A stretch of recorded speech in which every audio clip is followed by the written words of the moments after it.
1955, Japanese West Coast. 10 years after the war, in the small town of Michikawa in the Akita prefecture, lies one of the few beaches free from US troops and away from American influence. Unusual sight today, a group of scientists are gathered on the beach. They talk, they passionately debate, they hold, they manipulate a small metallic pencil, 30 centimeters long, but with so much focus and care on it you'd think it's made of pure diamond. Amongst them, Hideo Itokawa can be recognized as leader with his commander armband. He's sitting on the upper deck of the improvised launch site and still giving instructions to the crew with a calm and composed face despite the high pressure. Since not only were there 23 scientists from Itokawa's team, but behind them, not far, the journalists were also watching. 70 of them, at least, had their eyes, cameras, and notebooks open. They had heard of the pencil's horizontal successes, but today was the first time they got to witness it themselves. And above all, they knew this time the professor was directly aiming for the sky. But a problem was troubling the team, the journalists noticed. The little test article was planted on the sand but was struggling to keep straight. The team had made a wonderful piece of engineering, but all the past tests were horizontal. No one had thought of making a small pad to keep the rocket from falling. After an expeditive chat, the professor just instructed the team to add some vinyl tape at the bottom and to attach the rocket. Science sometimes requires simple solutions, right? A clear example was the upper deck itself. The professor had installed 10 bare lights and lit them on the commander deck, and each one of them was meant to just turn off when the launch campaign phase it was representing was done. Weather check, light off. Fuel loaded, light off. Pencil is installed on the sand, another light off. The largest lamp on the border of the deck was to be lit only at the moment of liftoff. Itokawa just called it the first Japanese control center. Until, at 14:18, everyone heard the countdown. 5, 4, 3, 2, 1, ignition. But as soon as the small pencil started burning, the tape was just blown away. The small rocket just fell on its side and crawled on the sand until all the fuel was out. Now at that moment, some of the journalists probably felt like you did right now, disappointed. After all, that's what they came here for, right? A success story. And maybe deep down, that's all we want to hear about. But despite all our best wishes, that's just not how achievements happen. Failure is as necessary as perseverance. And, lucky for Japan, Itokawa knew that. The team wasn't here for a nice story, the ambition was much bigger. They were putting Japan on the space map. After a short analysis of what went wrong, the experts solved it. The rocket just needed a little piece of nail underneath it. At 15:32, they had quickly attached a wire stopper at the bottom and went for the second try. Successfully this time. 16.8 seconds of total burn, 600 meters of altitude and 700 meters of horizontal flight. On this day, Professor Itokawa wrote the following Japanese tanka, or short poem. When we tried to launch the first rocket in front of the glares of the summer sea, the waves sounded rather close. This day was Japan's first day into the space race. In one of our previous discussions, I gave a quick summary of the different players in space today. I described how critical and strategic it was for the ones that were still not in the race to get moving quickly. Now, unfortunately, the format didn't really allow me to look at each of the countries in more detail. Every space player deserves a closer look to really describe their journey, their status in space today, and what made their challenge different. The truth is, that previous publication was meant as an intro. There's something I've been wanting to do for quite some time now, and that I've decided to start with you today. In my mind, I like to call it the Space Runner series. Not sure if this is the title that I will be using when I publish though. As I mentioned before, my goal with Space Caffeine is to improve my own knowledge of the space industry, despite my career as a space engineer, and to highlight how space works to all of you guys. And there are good chances that if you clicked on this video, you know many things already about NASA, SpaceX, and the American space adventures in general. But unlike what Hollywood movies keep repeating, space is not just an American endeavor, just like Formula 1 is not just a Max Verstappen race. I don't come across enough content that shows how much space is growing globally, and I don't hear enough about many countries where they are in the space industry today, or the story of how they even got there. Sometimes because of how new they might be, but sometimes because they just don't brag enough. And one of the best examples of a powerful, yet discreet space nation is our first space runner today, Japan. Now, the small pencil rocket was indeed the first door Japan opened in their space adventures. It helped understand rocket science at a very small scale in the late 50s, and the results were a very good source of information. But they very quickly matured and grew into bigger formats. By the 60s, Japan was already launching sounding rockets to measure data from upper atmosphere, this time not at 600 meters but at 60 kilometers of altitude with the K6 and K8 solid fuel rockets.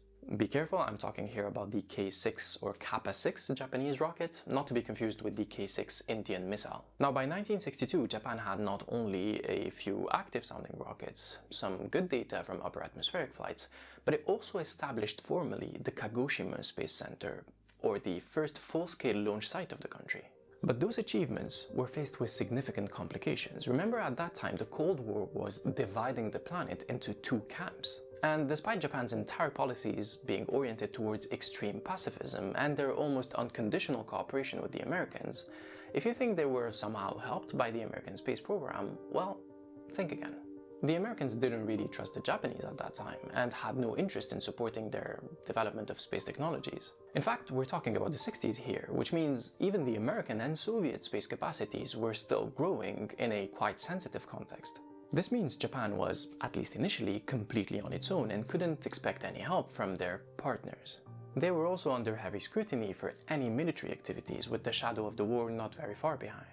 All their space projects were not particularly well funded, plus they had to constantly show a white flag to prove all of their activities were meant for peaceful purposes only. Now, most of these projects were coordinated by the historic and prestigious University of Tokyo from a unit called the ISAS, or the Institute of Space and Aeronautical Science.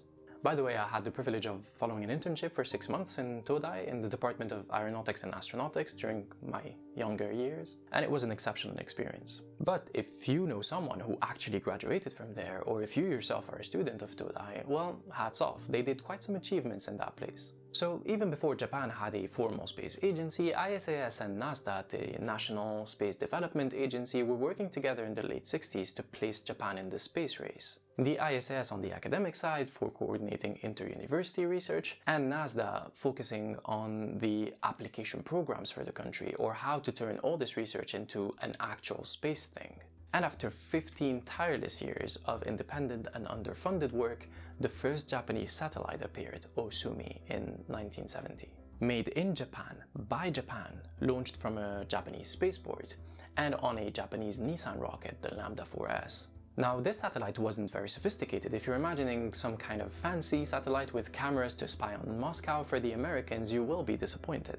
Osumi had only an accelerometer, a thermometer, a radio transmitter, and batteries on it, a very simple system. But this is 1970 we're talking about. Effectively, by doing this, Japan became the fourth country to place a satellite in orbit, following the Soviets, the US, and the French.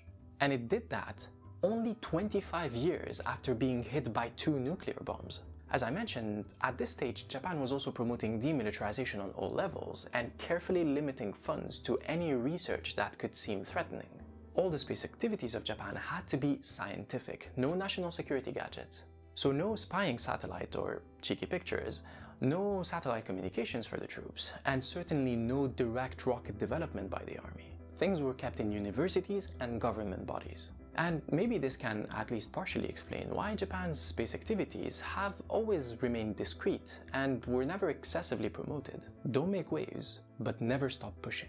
Small flying pencils in the 50s, upper atmosphere sounding rockets in the 60s, orbital capacity by the 70s, and today fully capable launchers with commercial and institutional capacity like the H2 and now the H3 rocket. Now, this all sounds wonderful, but it was certainly not a smooth ride. Some of the original orbital rockets didn't even ignite, or went completely off track and crashed or were terminated, just like their pencil ancestor.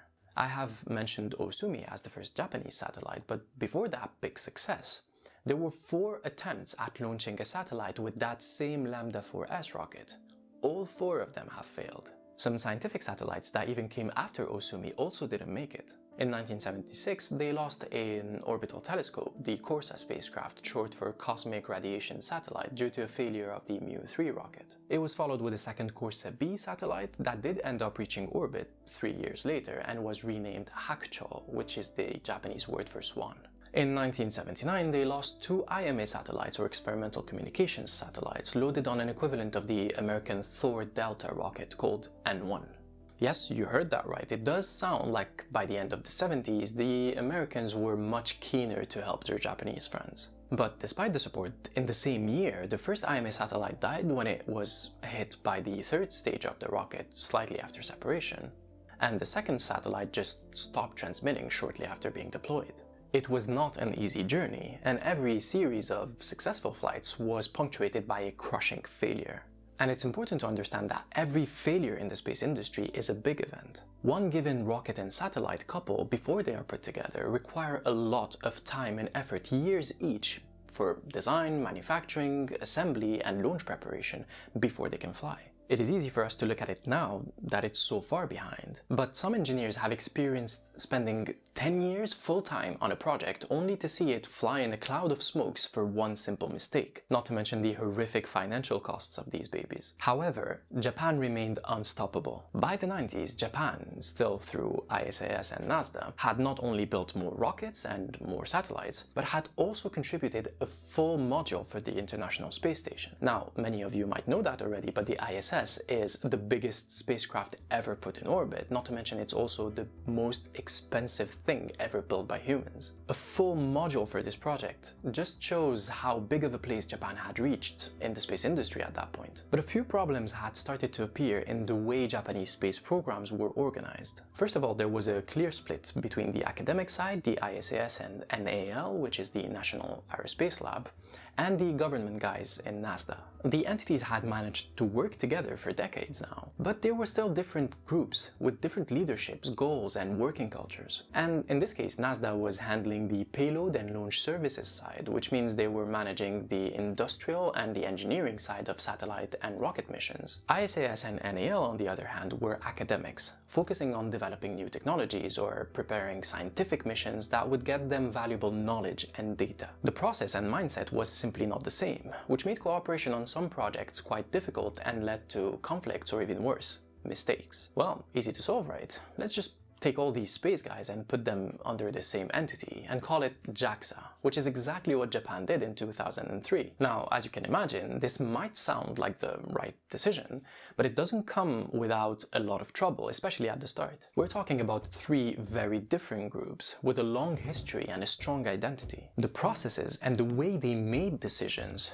are different, and that needed to be aligned. The budget had to be distributed equally. The people themselves had to speak the same language. It is said that during one meeting, the NASDA engineers, who were used to the Japanese government's strict hierarchy, were really destabilized by their scientist colleagues, who were used to opening debates and challenging anyone's work if it sounded wrong, even if it comes from higher-ups. But despite all that, the merger ended up working quite well. Several historic missions took off wearing a JAXA flag. One of the biggest names were the Hayabusa missions, where Japan launched a series of spacecrafts, but this time not in Earth orbit anymore. The one targeting the asteroid called Itokawa in 2003 has, despite multiple issues, fuel leaks, communication blackouts, managed to bring back to Earth asteroid dusts in 2010. A second Hayabusa, this time targeting asteroid Ryugu, was a resounding success and managed to bring solid samples back to Earth by 2020, which is a milestone very few countries ever achieved. Now, despite how great and inspiring this all sounds, it is not necessarily the status quo. In fact, one of the biggest topics Japan is facing right now is a direct consequence of its peaceful purposes policy.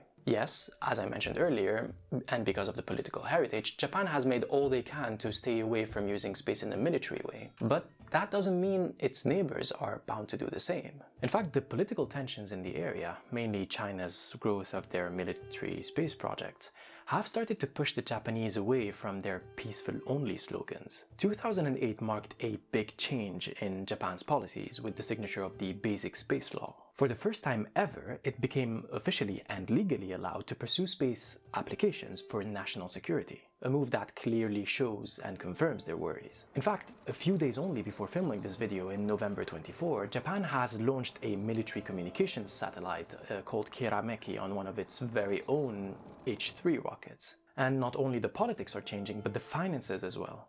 The Japanese understand that in 2024, to achieve success in space, you cannot only rely on your government agency anymore. We are at a phase in the space race where private companies take more and more importance, whether it's for rockets or satellites manufacturing, or even space exploration itself. But unfortunately, Japanese companies don't seem to be following at the same speed that their Chinese or American counterparts, for example. Even just regionally, China and India have become very serious competitors, and Japan definitely sees itself as behind in the space industry race. Yes, they do have their very own space launch capacity. They even have 4 spaceports at least, operational and scattered across the country. But the real question is, how active are they compared to competition? Japan didn't launch a single rocket in 2022. They launched only 3 rockets in 2023, including 1 failure from the new H3 rocket. This is simply insufficient. This led to the establishment of a multi-billion-dollar space strategic fund to support the development of national space projects, public and private projects. 1 trillion yen, or $6.7 billion to be exact, are allocated, with expected results in the next 10 years in all space industry and space technology fields. Success in this plan can mean a very different future for Japan in space, especially with the US-China fight hitting them on both sides. After all, despite being a close neighbor to China, Japan is very clearly one of the closest allies of the Americans in the region, if not the closest. And while China is gathering more and more partners for its moon ambitions and the International Lunar Research Station, Japan has signed the American Artemis Accords and joined the US moon plans. A predictable political move, certainly, but who knows what it will mean in the near future. Thank you very much for watching this video. I hope you enjoyed it as much as I loved writing it. If you'd like to support the project, please consider pressing all those buttons you already know about. I must take off now. Stay tuned.